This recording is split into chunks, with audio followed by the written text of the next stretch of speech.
1967, année importante, la création du cercle celtique Arbognoutinias à la Forêt-Fouesnant.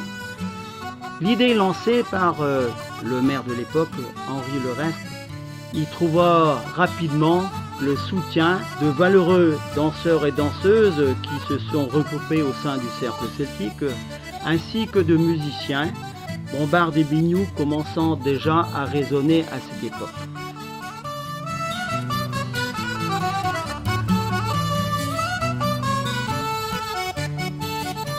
Je suis le drapeau du cercle celtique de la Forêt-Fouesnant, Arbognoutinias Force-Fouesnant.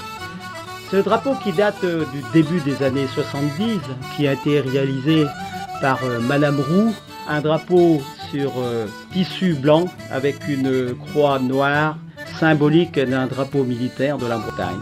Porte comme emblème l'emblème qui est symbolique de Logamant, que l'on a retrouvé sur un édifice ancien à Logamant, qui se décrit ainsi une merlette dorée sur un arbre d'azur, symbole de l'armoirie de Logamant, une petite localité importante et historique à la Forêt-Fouesnant.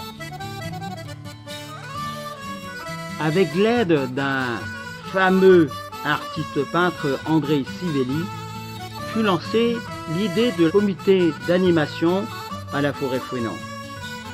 Cette idée fut le départ de tout ce qui correspond à l'animation à la Forêt-Fouesnant, qui ne connaissait autre que les kermesses et la fête des cerisiers. Elle se répand dans tous les quartiers de la Forêt-Fouesnant, allant de Logamant à Moulins-Chef-du-Bois, ainsi qu'au bourg de la Forêt. C'était le premier élan de cette animation qui fait vivre aujourd'hui la Forêt-Fouesnant.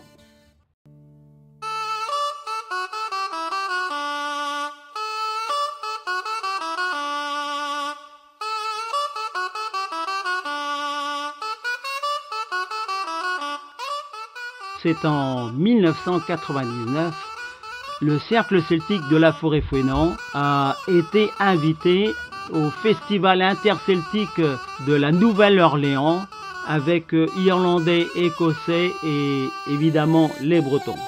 Un voyage superbe d'une semaine outre-Atlantique, nous faisant découvrir des villes importantes comme la Nouvelle-Orléans, Houston où l'avion atterrit, et encore Jennings où le cercle de la Forêt-Fouesnant fut ovationné par les habitants du voyage.